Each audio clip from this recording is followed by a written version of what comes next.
오늘은 성령 강림절 후 25번째 주일, 오늘은 우리에게 주어진 본문이 데살로니가 후서 말씀입니다. 여러분, 불교는 원이고 기독교는 직선입니다.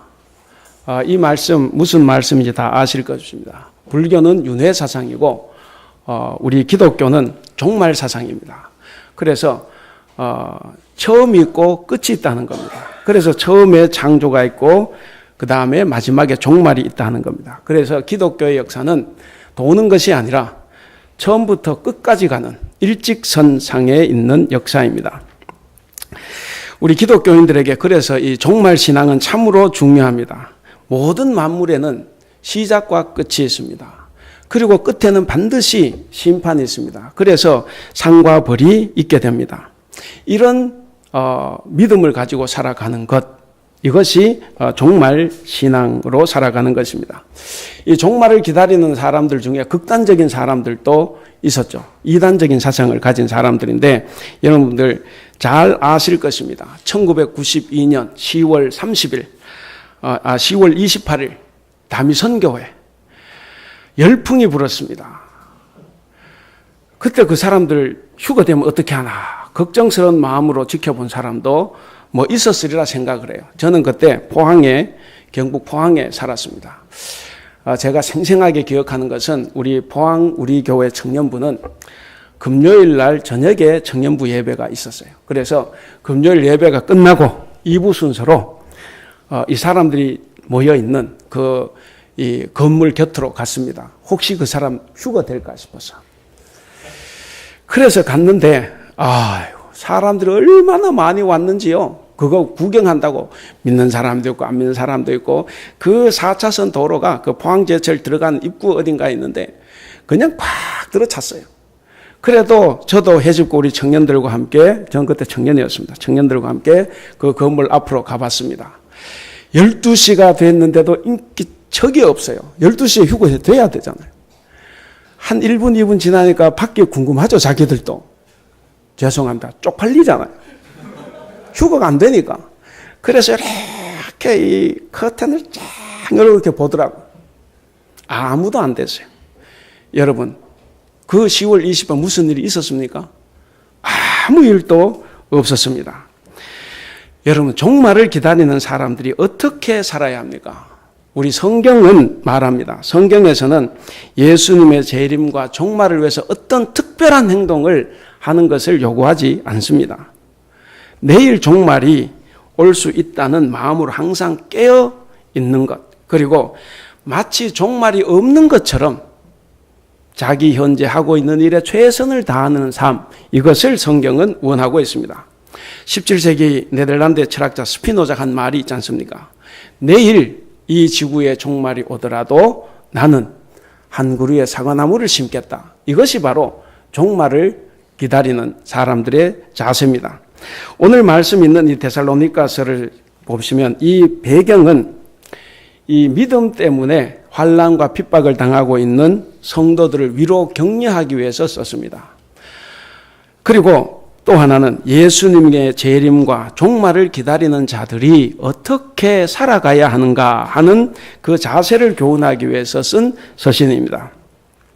이 바울이 데살로니가 전서후서, 이 데살로니가서를 쓴 시기는 사도행전을 보면 바울이 제2차 전도 여행 중이던 서기 51년에서 53년경으로 봅니다. 이때는 바울이 고린도에 있습니다. 고린도에서 데살로니가 교회로 편지를 써서 보냈습니다.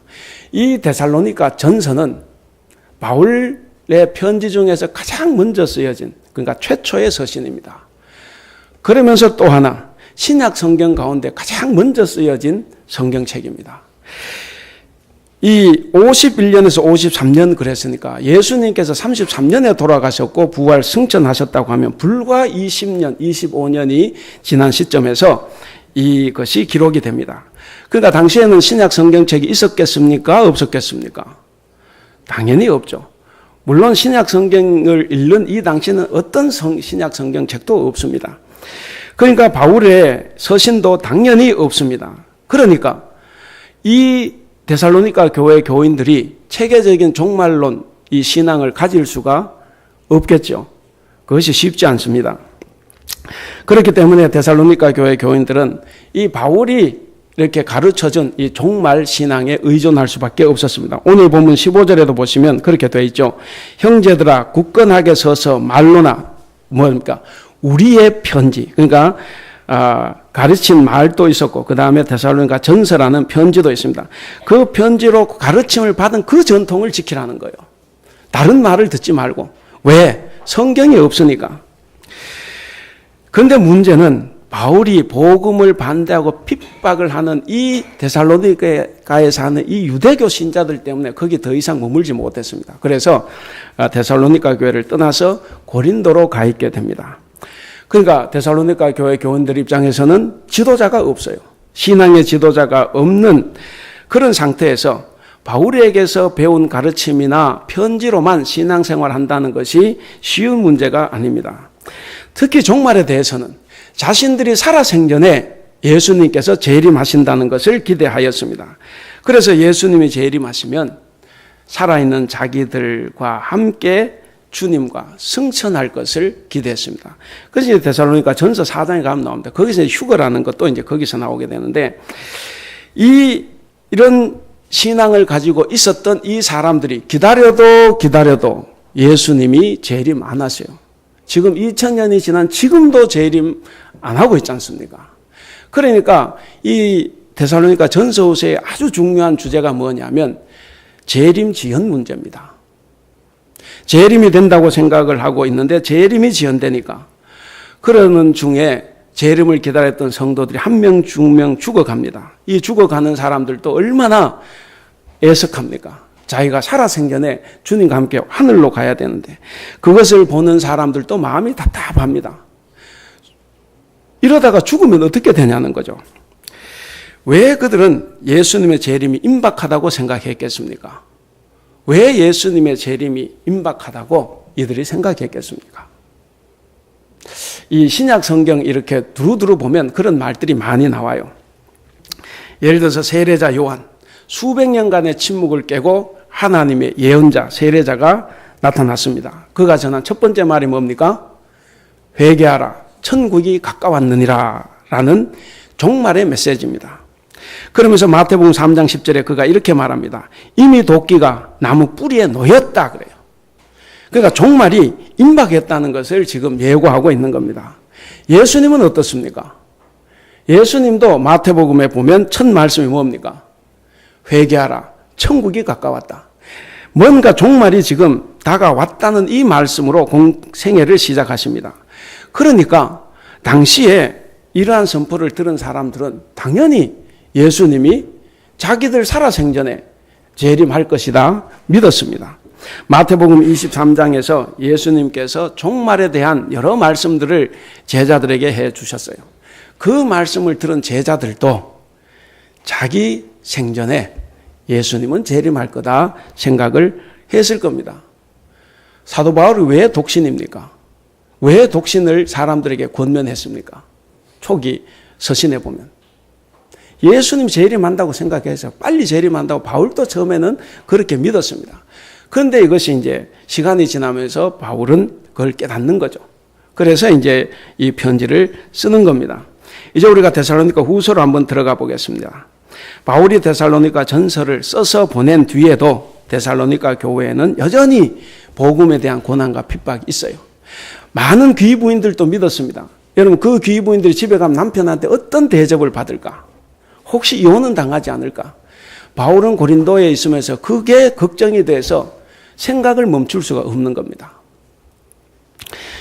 그리고 또 하나는 종말에 대한 문제가 여전히 해결되지 않고 있습니다. 여러분들 본문 2절을 한번 보시면 2절을 보시면 종말에 관해서 사람들이 여러 이야기를 하는 게 나오죠. 어떤 이는 하나님의 영으로 예언했다. 종말이 왔다고 곧 온다고 예언했다고 하기도 하고 또 어떤 이는 이미 말을 선포했다고 하고 또 어떤 이는 바울이 자기에게 주님의 날이 가까이 왔다라고 하는 편지를 자기 개인에게 써서 보냈다는 거예요. 그러면서 자랑하고 거짓으로 말하면서 떠돌아다니는 거예요. 그래서 그것을 듣는 사람들이 다 동요가 되고 두려워했습니다. 이런 상황에서 바울은 데살로니가 후서를 써 보내면서 데살로니가 교인들을 격려하고 또 마지막 날에 대한 자세에 대해서 말해주는 겁니다. 격려는 뭡니까? 믿음 때문에 계속되는 박해와 고난에서 견디도록 격려를 해주고 있습니다. 그리고 종말을 기다리는 자세에 대해서 다시 한 번 더 가르쳐주고 있습니다. 본문 3절을 보시면 바울은 종말이 오기 전에 무슨 일이 일어날 거라고 이야기를 하죠. 두 가지입니다. 종말을 알 수 있는 분명한 사건, 뭔가 배도하는 일, 믿음에서 배신하는 이런 일들이 일어날 거라고 말합니다. 그리고 또 하나는 뭡니까? 불법한 사람들이 나타날 것이라고 말을 합니다. 그 전까지는 아니라는 거예요. 이 두 가지 사건이 일어나기 전에 종말은 오지 않는다는 겁니다. 그러니까 너희는 이제 동요하지 말고 두려워하지 말라고 이렇게 격려하고 있습니다. 잘 모르겠습니다. 이 데살로니가 교회 교인들이 이 두 번의 편지를 받고 그리고 또 디모데를 통해서 이렇게 여러 말을 듣고 난 다음에 이들이 이 종말에 대한 신앙을 바로 세웠는지는 잘 모르겠어요. 그러나 잘 세웠으리라 생각을 한번 해봅니다. 그럼에도 불구하고 아직 문제는 남아 있습니다. 주님의 그 재림을 기다린다고 해서 자기의 일을 게을리하고 있는 사람들이 여전히 있다는 사실입니다. 3장 6절에서 12절에 보시면 그런 사람들에 대한 이야기가 나옵니다. 이런 자들에게 바울은 자신의 일상의 삶, 일상적인 생활, 이것을 게을리하지 말라고 교훈을 하고 있습니다. 성도 여러분, 우리가 고민해야 될 것이 있습니다. 종말론적인 신앙, 종말 신앙을 가진 성도들은 대체 일상의 삶을 어떻게 살아가야 하는가라는 문제입니다. 여러분, 어떻게 살아가야 됩니까? 오늘 본문에서 바울이 말한 일상의 삶은 간단해요. 교회 안에서의 삶에서 벗어나서 세상에서의 모든 삶까지를 다 포함하는 말로 지금 일상의 삶이라는 말을 이야기합니다. 그러니까 성도 여러분, 종말론적인 신앙을 가진 그리스도인들은 세상에서의 삶을 책임 있게 살라는 겁니다. 세상에서의 삶은 단순히 직장과 일터에서 물론 열심히 돈을 버는 것은 아닙니다. 그리고 우리가 열심히 교제하고 오늘 말씀처럼 위로하는데 자기가 좋아하는 사람들과만 위로하고 나누는 것도 물론 아니에요. 그리고 자기들끼리만 위로하고 대화한다고 해서 또 그들에 대한 사랑을 포기하는 일도 물론 아닙니다. 우리가 지상의 삶을 마감할 때는 반드시 하나님 앞에서 결산하게 됩니다. 이 결산의 때가 곧 종말입니다. 우리는 결산의 때가 다가오고 있다, 종말이 다가오고 있다 하는 것을 우리가 깨닫는 순간부터 우리는 긴박감을 가져야 됩니다. 비록 종말이 지금 당장 오는 것은 아니지만 그러나 우리는 이 종말론적인 신앙을 가지고 항상 긴박감을 가지고 살아가야 한다 하는 겁니다. 여러분, 우리가 사람을 매정하게 대하면 하나님도 종말일 때 우리가 결산할 때 하나님은 우리를 매정하게 대하십니다. 제가 많이 말씀드린 성경 곳곳에서 나오고 있습니다. 우리가 우리의 형제 이웃을 용서하지 못하면 결산의 때도 하나님께서는 우리의 죄를 절대로 용서하지 않습니다. 여러분들이 정말 싫고 미워도 용서하고 화해하고 사랑하면 하나님께서도 결산의 때 우리를 용서해 주십니다. 여러분, 이것을 믿고 살아가야 됩니다. 그래서 여러분들이 세상과 교회에서 최선의 삶을 살면서 그 결산의 때를 믿음으로 지혜 있게 준비하시는 성도들이 될 수 있기를 바랍니다. 우린 여기서 결코 잊어서 안 될 것이 있습니다. 다시 한번 더 말씀드립니다. 종말의 때 하나님은 우리에게 반드시 결산을 요구하신다 하는 겁니다. 그 결산에 따라서 심판과 상급이 주어집니다. 오늘 말씀은 바울이 종말을 기다리고 있는 성도들에게 15절에 보시면 굳건히 서라 라고 말하면서 그 이하에서 우리가 어떻게 살아가야 할 것인가를 구체적으로 알려주고 있어요. 여러분, 그 말씀 읽어보면 어려운 거 아니에요. 절대로 어렵지 않습니다. 우리가 우리의 마음만 조금만 부드럽게 변화시키면 다 지킬 수 있는 말씀입니다. 성도 여러분, 우리는 결코 하나님 앞에서 우리의 인생의 결산을 피해갈 수 없습니다. 어둠 속에 살아가는 이 세대 사람들도 결산의 시기가 다가오면 다 지혜롭게 온갖 가지 수단을 동원해서 대비합니다. 그런데 영생의 기로에선 이 그리스도인들이 종말을 준비하고 있지 않다는 겁니다. 여러분 누가복음 16장 1절에서 8절 보시면 불의한 청지기 비유가 나옵니다. 잘 아실 겁니다. 이 불의한 청지기는 어떤 부자의 재산 관리인입니다. 그런데 어느 날 소문이 들려왔어요. 주인의 재산을 낭비하고 있다라는 소식을 듣고 주인이 그 청지기를 불렀습니다. 부르고 이제 결산을 해보죠. 셈을 합니다. 그리고 그 셈에서 이 사람이 함부로 쓴 것이 밝혀집니다. 그래서 언제까지 너는 해고다 이렇게 합니다. 자, 이제 늙어 노인이 된 이 청지기가 해고가 되면 어떻게 먹고 삽니까? 그래서 꾀를 냈어요. 무슨 꾀를 냅니까? 주인에게 빚진 자들을 불렀습니다. 네가 주인에게 얼마나 빚졌냐? 그 사람이 말하면 기름 100마리입니다. 그러면 증서를 고쳐줘요. 50말로.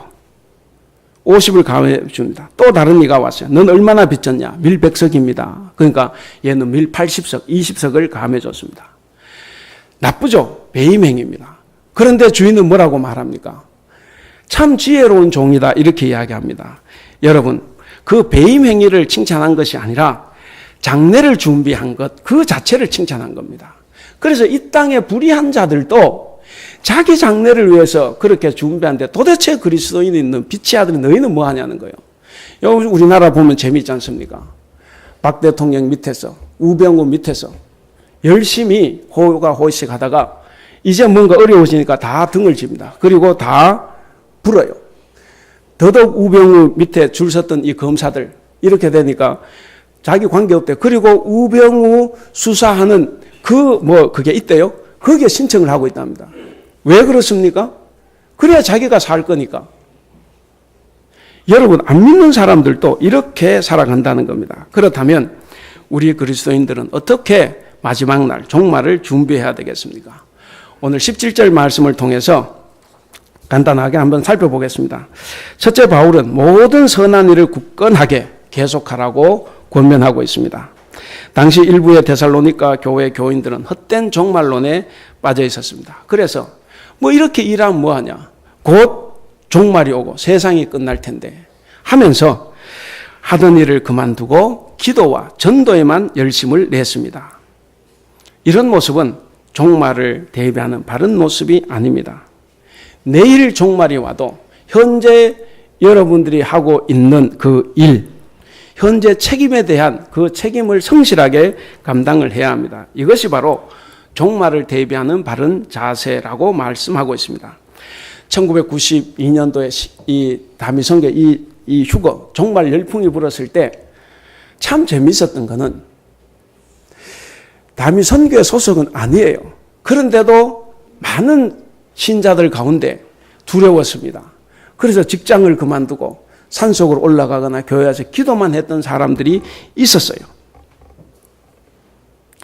제가 부항에 있을 때 우리 교회 청년 중고등부 교사였습니다. 항상 이렇게 나가기 때문에 제가 조심스럽지만 이 중고등부 교사였는데 가르쳤던 여고생이 너무 떨어서 맨날 만나면 휴거 이야기하고 막 이야기하니까 그래가지고 하다가 둘이 결혼했어요. 지금 잘 삽니다. 종말론이 맺어준 좋은 부부예요. 지금 정말 잘 살아요. 온누리 교회 다니면서 이렇게 하는데 여전히 아직도 그런 신앙에 좀 있긴 있어요. 그렇게 사람들에게 겁을 주기도 하고 또 겁을 먹고 했던 것이 있습니다. 여러분 왜 예수님 재림을 하십니까? 왜 종말이 있어요? 성도들에게 겁 주려고 있는 게 아니지 않습니까? 오히려 성도들을 위로하고 이 데살로니가 교회인데 얼마나 힘듭니까? 믿음 생활하는 것이 박해가 얼마나 그래서 그런 재림이 있다. 그래서 그 재림에 대한 소망을 품고 지금 열심히 살라고 하는 그 위로와 격려예요. 그런데 우리가 정작 두려워해야 될 사람은 아무 관심이 없어요. 그런데 두려워하지 않아야 될 우리가 교회 안에 성도들이 두려워하고 있다는 겁니다. 뭔가 잘못된 거죠. 물론 우리가 교회 일을 열심히 해야 됩니다. 교회를 열심히 해야 되고 이 데살로니가 교회 교인들은 모든 걸 다 팽개치고 그렇게 하는 것은 아니지만 그러나 교회를 열심히 해야 됩니다. 자기가 맡은 일을 내팽개치고 교회에 와서 사는 것은 아니죠. 저같이 교회에서 일하는 사람은 교회에서 살아요. 그러나 평신도 여러분들은 그렇게 살면 안 됩니다. 하나님은 각자의 일과 직업에 최선을 다하면서 동시에 교회의 일, 교회 봉사도 최선을 다해서 하라는 겁니다. 가끔 교회에 구걸하러 오는 사람들이 있어요. 그런데 신체가 멀쩡합니다. 여기는 그게 없어서 좋아요. 한국에 있을 때는 교회에서 사람 너무 많이 찾아와요. 물어봅니다. 왜 그렇게 다니냐? 일자리가 없대요. 그래서 어떤 목사님이 그런 사람들에게 일당 5만 원을 줄 테니까 내일 아침 9시에 교회에 와서 교회 청소를 해라 라고 했습니다. 여러분 몇 사람이 왔을 것 같습니까? 아무도 안 왔어요. 일하는 것보다 구걸하는 게 낫죠. 이 게으르고 편안한 삶, 이 얼마나 좋겠습니까? 그러나 잘못된 거죠. 잘못된 삶입니다. 하나님의 종말, 결산을 하실 때 선한 일을 굳건하게 감당하는 책임 있는 사람을 우리 하나님은 책임져 주십니다. 둘째로 바울은 모든 선한 일과 더불어 선한 말도 굳건하게 하라고 권면합니다. 종말이 왔다고 두려움과 공포를 조장하는 말을 퍼뜨리지 말고 서로 위로하고 소망을 주는 말을 많이 하라는 것입니다. 성도 여러분, 우리 하나님은 우리에게 좋은 만남을 허락해 주셨어요. 배우자도 만나게 하셨고, 또 교회에서 성도도 만나게 해주셨고, 또 직장에서 동료도 만나게 해주셨습니다. 여러분, 앞뒤로는 하시지 말고 좌우 옆으로 여러분 사람을 한번 보시면서 네가 짱이야 한번 해주시기 바랍니다. 한번 보십시오. 예, 한번 보십시오. 예. 또 젊은 사람이 어른 보고 네가 짱이야 이렇게는 하지 마시고. 여러분, 왜 우리에게 하나님께서 이 좋은 만남을 허락하셨습니까? 그것은 서로가 서로에게 위로하며 살라는 뜻입니다. 이 위로라는 것은 누군가를 정신적으로 도와주는 것입니다. 목자의 가장 큰 일이 무엇입니까? 양떼를 보살피고 위로하는 일입니다. 그런데 양떼를 위로하다 보면 오히려 양떼에게 위로받을 때가 더 많이 있습니다. 얼마나 복된 관계입니까? 여러분, 결혼하기 전에 다 교제하셨죠?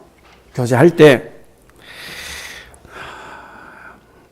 여자가 좀 약하고 뭔가 눈물도 잘 흘리고 그렇게 하면 얼마나 더 사랑스럽습니까? 한다 혼자 다 해보세요. 그래서 아마 결혼해서도 혼자 다 하는 아내가 있을 거예요. 남편이 그때부터 다 봤거든. 혼자 다 할 수 있는 힘을 가진 거. 그렇게 하면 사랑 못 받아요. 그래서 뭔가 약한 척하고 뭔가 바퀴벌레나 뭐 벌레하고 으악 하고 고함 지르고 이렇게 해야 사랑스럽고 뭔가 도와줄 마음이 생기는 겁니다. 그래서 사람들은 작은 일에도 상처받고 눈물 잘 흘리는 그런 사람들이 약한 줄 알고 위로를 많이 하게 됩니다. 그러나 여러분, 위로는 모든 사람에게 다 필요한 거예요. 이 세상에 위로가 전혀 필요 없을 만큼 강철 인간은 없습니다. 강하게 보이는 사람이라고 해도 약한 부분이 많아요. 어떻게 보면 강하기 때문에 약한 부분이 오히려 더 많이 있을 수도 있습니다. 그리고 강해서 혹은 강하게 보이기 때문에 남들로부터 위로도 못 받아요. 눈물 흘려도 쟤는 곧 일어설 줄 다 알아요. 그래서 마음에 해결하지 못하는 아픔과 어떤 소외감을 가지고 살아갑니다. 그래서 성도 여러분, 누구에게나 위로는 다 필요한 겁니다. 여러분 서로 선한 말로 위로해 보시기 바랍니다. 부부가 서로 위로하고 부모와 자녀가 서로 위로하고 성도가 성도들을 위로하고 목회자가 성도를 위로하고 성도가 목회자를 위로해야 합니다. 그렇게 누군가를 위로해 주려고 애쓰면 바로 그들이 속한 공동체는 구석구석까지 따뜻한 온기가 흘러넘치게 됩니다. 그러면 우리도 하나님의 위로를 저절로 받습니다. 이제 마지막 세 번째입니다. 말이 나왔으니까 말인데 말을 가장 많이 말하는 성경이 어디입니까? 잠언서입니다. 이 잠언 10장 6절에서 14절에 나오는 이 교훈으로 오늘 말씀을 더 보충해 보고자 합니다. 잠언 10장 6절에서 14절 앞에 나와 있습니다. 여러분 성경을 보시지 말고 이 화면에 나오는 것을 보시기 바랍니다. 제가 공동번역 개정판을 여기다가 썼습니다. 우리 성경은 조금 어려워요. 그래서 공동번역 개정판으로 대신했습니다. 6절부터 14절까지 제가 한 절 읽고 여러분 한 절 읽고 그렇게 하겠습니다. 그리고 끝절은 같이 한번 읽어보겠습니다. 6절 제가 읽겠습니다. 의인은 머리에 복을 이고 있으나 악인은 입에 독을 머금고 있다.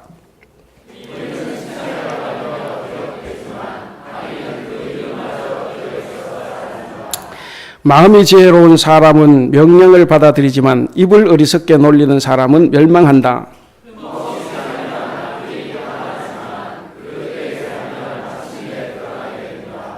눈을 흘기면 고난이 생기고 입을 어리석게 놀리는 사람은 멸망한다.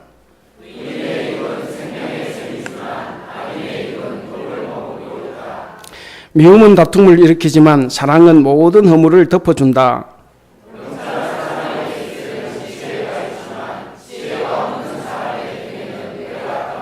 같이 지혜로운 사람은 지식을 간직하지만 미련한 사람의 입은 멸망을 재촉한다. 오늘 이 잠언 본문에는 말에 관해서 여러 가지로 우리에게 가르침을 주고 있습니다. 6절을 보시면 첫째는 입술의 열매에 관한 것입니다. 의인은 머리에 복을 이고 있지만 악인은 입에 독을 머금고 있다 그랬습니다. 사람은 어떤 말을 하든지 그에 따른 열매가 있다 하는 것입니다. 그래서 착한 사람은 복을 누리게 되지만 나쁜 사람의 입에는 독이 있다 그렇게 이야기합니다. 그 표현이 재미있습니다. 악인은 입에 독을 머금고 있다라고 했는데 머금다 이 말은 숨긴다, 은폐한다라는 뜻을 가지고 있습니다. 그러니까 악한 말을 밖으로 표현은 안 해도 그 마음 속에는 악한 생각, 악한 말을 품고 있다 하는 그런 이야기입니다. 그 다음에 두 번째는 7절입니다. 악인과 의인에게 주어지는 평판입니다. 의인은 칭찬을 받아요. 그런데 악인은 마지막 날에 하나님께서 나는 너의 이름을 기억하지 못한다 하는 거라는 겁니다. 의인은 자신을 드러내거나 칭찬을 구하지 않습니다. 다만 의인은 하나님의 인정만을 구합니다. 잠시 오해와 욕을 받을 수는 있어도 그 삶이 옳은 삶이기 때문에 그 길을 걸어갈 뿐입니다. 반면에 악인은 스스로를 과시하고자 애를 씁니다. 그렇게 애를 쓰지만 결국에는 그 이름이 오래 기억되지 못한다 하는 사실입니다. 자기를 드러내기 위한 목적으로 거짓된 선을 행하지만 그러나 그 거짓된 선마저도 거짓으로 드러나고 수치를 당하게 된다 하는 것입니다. 그 다음 세 번째는 8절에서 10절입니다. 거기는 보시면 지혜로운 자는 말하는 것보다 듣는 것을 더 좋아한다라고 말을 합니다. 지혜로운 자는 권위를 분별하고 그리고 그 권위에 복종할 줄 압니다. 따라서 이런 자는 어떤 유혹이나 어떤 소문이 들려와도 중심이 있기 때문에 흔들리지 않습니다. 반면에 미련한 자는 옳은 길을 행할 뜻이 없기 때문에 자기 뜻대로 행합니다. 그래서 어떤 가르침도 도무지 듣지 않습니다. 더욱이 그는 자신의 어리석음조차도 알지 못합니다. 그래서 스스로 지혜 있는 양 마구 이야기를 하고 다닙니다. 그 다음 넷째는 11절에서 12절입니다. 그것은 말의 영향력이에요. 11절에 보시면 의인의 입은 생명의 샘이지만 악인의 입은 독을 머금고 있다. 12절 미움은 다툼을 일으키지만 사랑은 모든 허물을 덮어준다. 이렇게 말을 하고 있습니다. 여러분, 말은 사람을 살리기도 하고 죽이기도 합니다. 말은 사람을 평안하게도 하지만 이 사람의 속을 후벼 파는 고통을 주기도 합니다. 의로운 말은 절망에 빠진 사람들에게 희망을 주기도 하지만 악한 말은 의심과 원망과 다툼을 일으켜서 결국 생명을 해칩니다. 여러분, 마음속에 있는 사랑과 미움은 반드시 밖으로 드러납니다. 악인은 그 마음에 가득한 온갖 미움, 이것을 말로 토해내어서 결국 생명을 해칩니다. 반면에 의인은 마음에 가득한 사랑으로 선하고 온유한 말을 함으로써 많은 사람들에게 유익을 끼칩니다. 그리고 마지막 5번째는 13절에서 14절입니다. 말과 관련해서 드러나는 인격입니다. 지혜로운 자와 미련한 자의 인격은 그 입술을 어떻게 사용하느냐에 따라서 뚜렷하게 달라집니다. 말은 그 사람의 됨됨이를 나타내기 때문에 그렇습니다. 지혜로운 자는 이 올바른 말을 바로 전하기 위해서 말할 장소와 시간과 사람의 기분까지도 판단을 합니다. 그래서 스스로 조절을 합니다. 그래서 적절하게 말함으로써 사람에게 유익을 끼칩니다. 반면에 미련한 자의 말은 아무리 천사 같고 그 말이 성경 말씀을 인용해도 무절제하게 사용하기 때문에 자신의 어리석음을 드러내고 결국 사람을 아프게 합니다. 제가 자주 말씀드리는 것 같은데 욥기를 아시죠? 순종하면 복을 받고 불순종하면 저주받는다. 이것이 성경의 기본 사상입니다. 신명기가 그걸 가르치고 잠언이 그걸 가르쳐요. 그래서 욥의 친구들은 욥에게 그 논리로 대했습니다. 네가 고통을 당하고 이 벌 가운데 있는 것을 보니까 네가 죄 지었네 이렇게 나오는 거예요. 여러분 아무리 좋은 성경 말씀이라도 그것이 시와 때와 장소와 사람과 그 상황이 다르게 적용이 되면 그것은 사람을 죽이는 거예요. 그래서 우리는 성경 말씀이라고 해서 함부로 사용할 수 있는 게 아니에요. 욥기가 그렇게 해서 나오는 거예요. 그게 아닐 수도 있다는 겁니다. 그래서 우리가 항상 생각을 해야 됩니다. 우리가 말을 잘 해야 됩니다.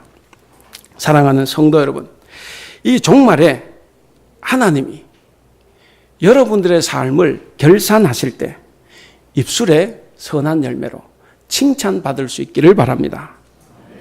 내가 너의 이름을 기억하고 있다라는 이 말씀을 들을 수 있기를 바랍니다. 여러분, 만약 지금 여러분 앞에 오물단지와 꿀단지가 있어요. 한번 그렇게 생각해 보십시오. 여러분 어떤 단지를 선택하겠습니까? 오물단지 선택한 사람 있어요? 청소가 취미인 사람 아마 그거 선택할 수 있어요. 갖다 치우기 위해서. 그러나 우리는 대개 꿀단지를 선택합니다. 왜 그렇습니까? 꿀단지가 예뻐서? 아니죠. 그 속에 있는 꿀이 좋기 때문에. 여러분 꿀단지를 기울이면 뭐가 나옵니까? 잘 모르시나요? 꿀이 나와요. 오물단지를 기울이면 뭐가 나옵니까? 오물이 나와요. 여러분 우리의 마음도 마찬가지입니다. 매일 욕심나 부리고 남을 미워하고 헐뜯고 나쁜 생각을 하는데 어떻게 꿀 같은 이 단말을 할 수가 있겠습니까? 어떻게 올바른 행동을 할 수가 있겠습니까? 바른 행동, 고운 말 하는 것이 오히려 어색할 수도 있어요. 예수님께서 마태복음 12장 34절에서 35절 바리새인들을 향해서 이렇게 말씀하셨습니다. 독사의 자식들아, 너희는 악하니 어떻게 선한 말을 할 수 있느냐? 이는 마음에 가득한 것을 입으로 말함이라. 선한 사람은 그 쌓은 선에서 선한 것을 내고 악한 사람은 그 쌓은 악에서 악한 것을 낸다라고 말씀했습니다. 이제 결론입니다. 여러분, 종말은 하루하루 점점점 더 다가오고 있습니다. 우주의 종말도 다가오고 있지만 그러나 우리에겐 우리의 종말이 다가오고 있습니다. 개인의 죽음이라는 종말입니다. 예수 그리스도의 재림과 마지막 날의 이 심판이 지금 이 땅의 현실보다 더 생생한 현실임을 우리는 깨달아야 됩니다. 이 땅보다 더 생생한 세계를 소망으로 가지고 사는 저와 여러분들은 이 땅에서 모든 선한 일을 하고 모든 선한 말을 하면서 살아가야 합니다. 여러분, 마음을 심으면 말과 행동을 거둡니다. 말과 행동이 거듭되면 습관이 됩니다. 습관이 오래되면 인격, 성품을 이룹니다. 우리는 이것으로 종말에 하나님 앞에 섰을 때 하나님께서 결산하시는 내용입니다. 성도 여러분, 바라기는 그날에 부끄럽지 않은 결산이 있기를 바랍니다. 고운 말, 바른 말을 하기 위해서 우리는 거짓을 버리고 참된 것을 심어야 됩니다. 미워하는 마음을 뽑아내고 용서와 사랑을 심어야 합니다. 여러분 교만을 버리고 겸손을 심어야 합니다. 그것이 때로는 쉽지 않을 수도 있어요. 쉽지 않을 수가 있어도 우리는 그렇게 살아야 됩니다. 왜? 하나님께서 우리를 불러주셨고 우리 보고 그렇게 살라고 하셨기 때문에 우리는 성도이기 때문에 그렇게 살아야 되는 것입니다. 이제 말씀을 맺겠습니다. 사랑하는 우리 대북교회 성도 여러분, 그리고 오늘 우리와 함께 예배하는 성도 여러분, 나 한 사람이 올바른 마음을 가진다면 우리 가정이 행복한 가정이 됩니다. 우리 사회가 올바른 사회가 될 수 있습니다. 그리고 사랑과 배려가 넘치는 교회가 될 수 있습니다. 그렇기 때문에 예수님의 마음을 품고 선한 일, 선한 말, 위로하는 성도들이 다 되시기를 바랍니다. 그래서 여러분들이 하나님 앞에서 결산할 것이 풍성하기를 바랍니다.